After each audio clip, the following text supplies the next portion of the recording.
नमस्कार। एक टॉपिक मैं आपको पढ़ा रहा था, बौद्ध धर्म यानी बुद्धिज़्म। पार्ट 1 मैंने आपको पढ़ा दिया था। और सिद्धार्थ जब 29 वर्ष की आयु में घर छोड़ता है, उस प्रक्रिया को महाभिनिष्क्रमण कहते हैं। वहाँ तक मैंने आपको बता दिया था। इस वीडियो में हम देखेंगे कि सिद्धार्थ घर छोड़ने के बाद कहाँ कहाँ जाते हैं और किस तरह से उनको ज्ञान की प्राप्ति होती है। तो सबसे पहले सिद्धार्थ लुम्बिनी से निकलकर, महल से निकलकर वैशाली जाते हैं, जहां उनको अपने प्रथम गुरु मिलते हैं, जिनका नाम है आलार कलाम। कई बार पूछा जाता है सिद्धार्थ के या बौद्ध भगवान के प्रथम गुरु कौन थे, सबसे पहले टीचर अध्यापक कौन थे, तो आपको आलार कलाम पर टिक कर देना है।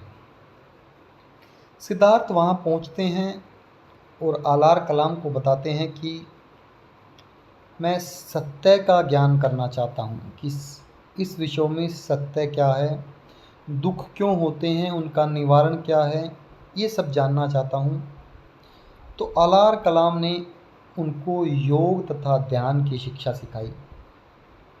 सबसे पहले सिद्धार्थ को सिखाया गया कि योग कैसे करते हैं और ध्यान कैसे किया जाता है। लेकिन वहाँ भी सिद्धार्थ को संतुष्टि नहीं हुई। योग और ध्यान सीखने के बाद जो वो सत्य की प्राप्ति या वो जो जानना चाहते थे, वहाँ उन्हें संतुष्टि नहीं हुई। उसके बाद वो राजगीर पहुँचते हैं, जहाँ उन्हें रुदक रामपुत्र दिखाई देते हैं। उनको भी वो अपनी समस्या बताते हैं कि भाई इस तरीके से मैं सत्य का ज्ञान चाहता हूँ, मैं ये दुख क्यों होते हैं, संसार में दुख क्यों हैं, क्यों सब सुखी नहीं हो सकते। तो रुदक रामपुत्र ने उन्हें चेतना अचेतना की शिक्षा सिखाई। तो दो गुरु आलार कलाम रुदक रामपुत्र से योग ध्यान चेतना अचेतना की शिक्षा सीखने के बाद अब सिद्धार्थ कुछ हद तक सन्यासी हो चुके हैं और इस समय में सन्यासी जीवन उन्होंने जिया है। उसके बाद वो पहुंचते हैं उरुवेला, जहां उन्हें 5 साधक मिलते हैं। और यहाँ काफ़ी इम्पोर्टेंट बातें हैं जो सिद्धार्थ भगवान के जीवन से जुड़ी हुई है। पांचों साधकों के नाम पूछ लिए जाते हैं।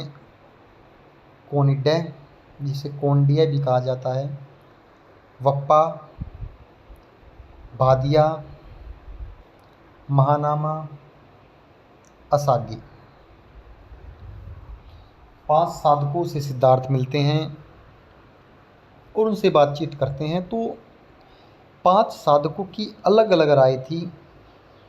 हालांकि सिद्धार्थ से वो प्रभावित हुए, तो पांचों की अलग अलग राय थी। उन्होंने पांचों से जाना कि भाई साधना कैसे की जाती है। तो सभी ने अलग अलग साधनाएं बताई कि आप आधा शरीर पानी में रखकर, आधा पानी से बाहर रखकर भी साधना कर सकते हैं। कुछ ने बताया कि आप बिल्कुल भूखे रहकर भी साधना कर सकते हैं। कुछ ने कहा कि भाई आप अपने शरीर के बालों को उखाड़ के अपने शरीर को कष्ट देकर भी साधना कर सकते हैं। तो कुछ समय तक कहा जाता है इन पांचों साधकों के साथ सिद्धार्थ ने साधना की। और वो साधना की जिसमें उन्होंने अन्न जल बिल्कुल त्याग दिया, बिल्कुल कठोर साधना की। लेकिन कुछ समय बाद साधना कर रहे थे सिद्धार्थ, लेकिन उन्हें नहीं एक संतुष्टि हो पा रही थी कि इस तरीके से क्या मैं शरीर को परेशान करके, कहा जाता कि एकदम से जल नहीं त्यागा, कुछ दाने खाते थे। जैसे एक दिन 20 दाने, फिर कुछ समय बाद 19 चावल के दाने, कुछ समय बाद 18, और धीरे धीरे छोड़ना होता था। तो सिद्धार्थ को लगा कि ऐसे शायद सुख की प्राप्ति या दुखों से निवारण नहीं हो सकता। तो सुजाता के हाथों जो भिक्षा देने आई थी साधकों से, उन्होंने खीर ग्रहण कर ली। कुछ समय तक उन्होंने अल जल त्याग कर साधना की, और जब वो साधना कर रहे थे तो ये पांचों साधु उनकी सेवा में लगे हुए थे। लेकिन सुजाता से खीर खाता देखकर ये पांचों साधु भड़क गए कि यार, हमने तो इसको सिखाया लेकिन इन्होंने तो खीर ग्रहण कर ली हमसे बिना पूछे ही। अपने मन से ही कुछ विचार किया और खीर ग्रहण कर ली, और इस बात से पांचों साधक दुखी हुए और उनको छोड़कर साधक सारनाथ की तरफ निकल गए। उरुवेला में वो बैठे थे और सिद्धार्थ को छोड़ा कि भाई ये कुछ नहीं करने वाला, हमारा भी समय बर्बाद कर दिया इसने। कुछ समय साधना की और खीर खाकर साधना कर ली, अब ये अपवित्र हो गया है, अब ये इसने भ्रष्ट कर लिया है। तो वो साधक सिद्धार्थ को छोड़कर सारनाथ चले गए। लेकिन सिद्धार्थ यहाँ तक काफ़ी चीज़ें सीख चुके थे कि साधना कैसे की जाती है, कैसे नहीं की जा सकती है।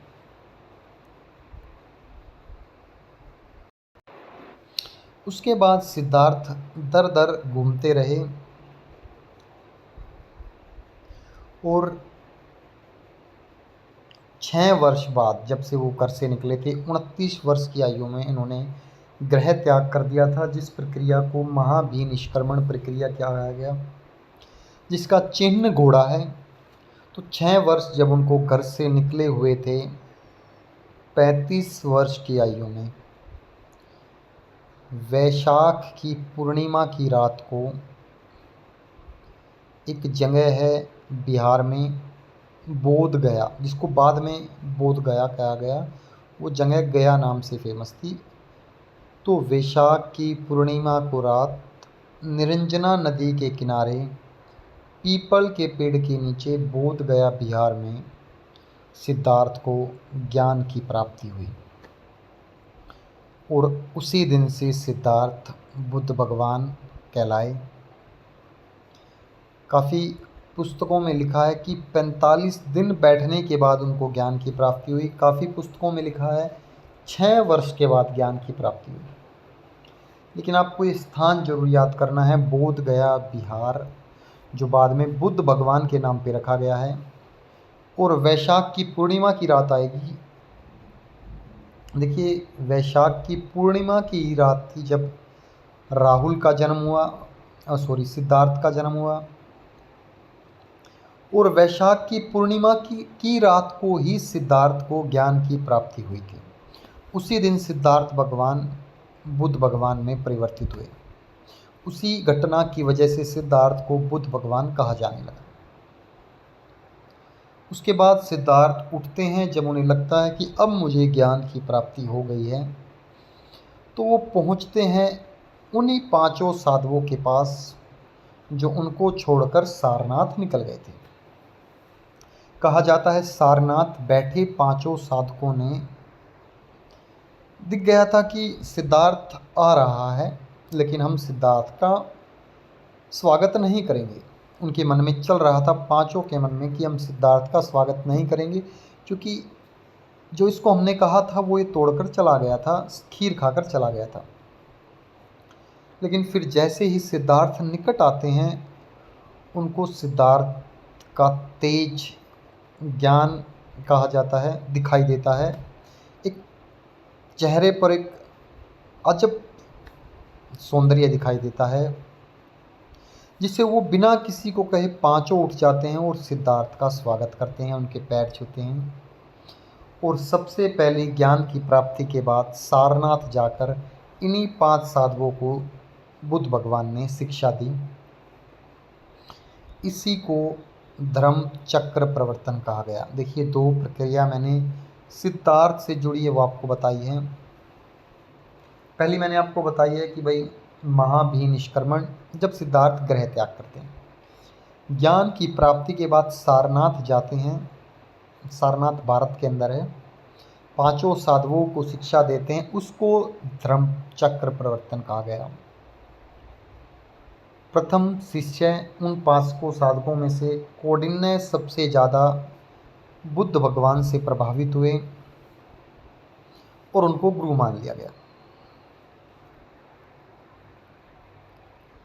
ऐसा चलता रहा और उन्हें एहसास हो गया कि अब सिद्धार्थ सिद्धार्थ नहीं है, ये एक अद्भुत व्यक्ति में परिवर्तन हो चुका है। दूसरा, अब सिद्धार्थ को बुद्ध धर्म का प्रचार करना था। जो ज्ञान की प्राप्ति हुई थी उनको उसका प्रचार करना था। तो सिद्धार्थ ने संस्कृत भाषा उस समय मुख्य भाषा थी, लेकिन संस्कृत भाषा ऐसी भाषा थी जो कुछ लोगों को आती थी, जो एक इम्पोर्टेंट या महत्वपूर्ण लोग थे वो ही सीख पाते थे। लेकिन सिद्धार्थ ने पाली भाषा का प्रयोग किया। पाली भाषा ऐसी भाषा है जो हर वर्ग का व्यक्ति सुन सकता था, समझ सकता था। तो सिद्धार्थ ने पाली भाषा का प्रयोग करके बुद्ध धर्म का प्रचार किया। उसके बाद मगध बिंबिसार बिंबिसार एक राजा है, उसकी राजधानी मगध में बुद्ध भगवान को बुलाया गया। वहाँ के राजा ने स्वागत किया और वहाँ पर बुद्ध धर्म का प्रचार कराया गया। अशोक सम्राट का भी एक किस्सा है जो हम आगे पढ़ेंगे कि एक कालिंगा का युद्ध हुआ था। उस युद्ध को अशोक सम्राट जीत गए थे, लेकिन जब लाशों में खून देखा तो वो दोबारा से निरस हो गए कि मैंने सिर्फ जीत के लिए लाखों भाई बहनों को मार दिया। कोई अपने भाई के लिए तड़प रहा है, कोई संतान के लिए। तो उन्होंने बुद्ध धर्म को अपना लिया था। वो हम आगे इम्पोर्टेंट पढ़ेंगे। ऐसे प्रचार किया, काफ़ी चीज़ों में हम पढ़ेंगे प्रचार किस तरीके से किया। 80 वर्ष की आयु में, देखिए प्रचार करने के लिए वो हर जगह गए हैं। मैंने इम्पोर्टेंट पॉइंट लिख दिए हैं उनके। श्रीवास्ती, वैशाली, कपिलवस्तु जहाँ वो रहते थे, अपनी पत्नी, अपने पिता और अपनी संतान को भी उन्होंने ज्ञान दिया। 80 वर्ष की आयु में चुंद नामक लुहार ने उन्हें खाने पर बुलाया और बुद्ध भगवान खाना के लिए मना नहीं करते थे, चाहे वो एक सामान्य व्यक्ति हो, चाहे वो एक वरिष्ठ व्यक्ति हो। तो जब वो उनके घर खाने के लिए पहुंचे तो एक शुक्र मद खाना उनके सामने रखा गया।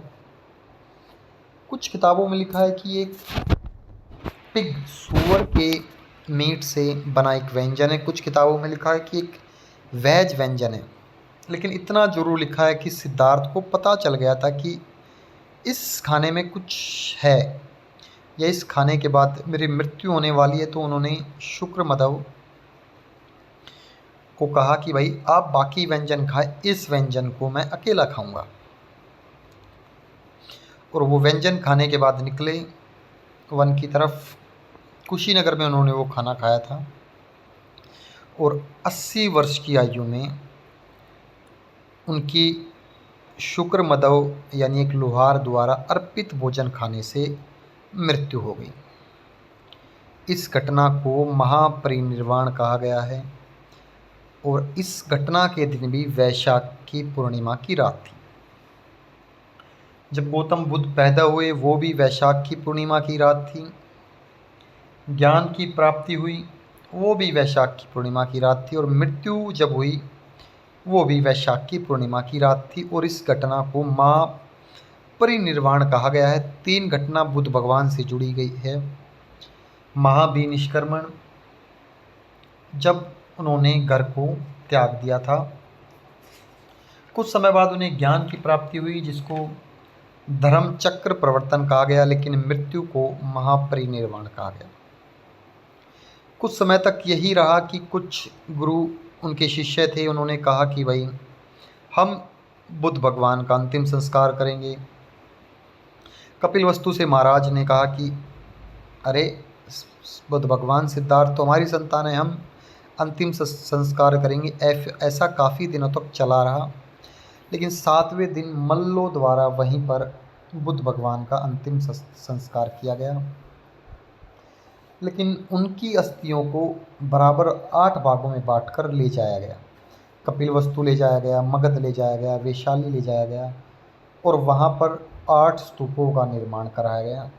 उसके बाद कहा जाता है उन 8 स्तूपों से अस्थियाँ निकालकर और 64,000 टुकड़ों में बांटकर और स्तूपों का निर्माण कराया गया, लेकिन उस समय 8 स्तूपों का ही निर्माण कराया गया था। तो ये बुद्ध भगवान की जीवनी थी कि कैसे सिद्धार्थ से बुद्ध बने, कैसे ज्ञान की प्राप्ति हुई। अगले पार्ट में हम पढ़ेंगे कि बुद्ध की शिक्षा क्या थी, कैसे सम्राट अशोक ने बौद्ध धर्म अपनाया। तो छोटा सा ही इसका पार्ट बचा है, 8 से 10 मिनट, और तीसरे पार्ट में बुद्ध भगवान या बौद्ध धर्म आप क्लियर कर पाएंगे, और फिर आप किसी भी एग्ज़ाम से क्वेश्चन उठाकर करने की कोशिश करें। एटलीस्ट मैं आपको गारंटी नहीं दे सकता, लेकिन 10 में से 9 या 8 क्वेश्चन आप इजीली कर पाएंगे। कुछ क्वेश्चन सोचने पर आपको विवश करते हैं, तो आप कमेंट बॉक्स में डालिए, उसको हम ज़रूर आपको समझाएंगे। Thank you.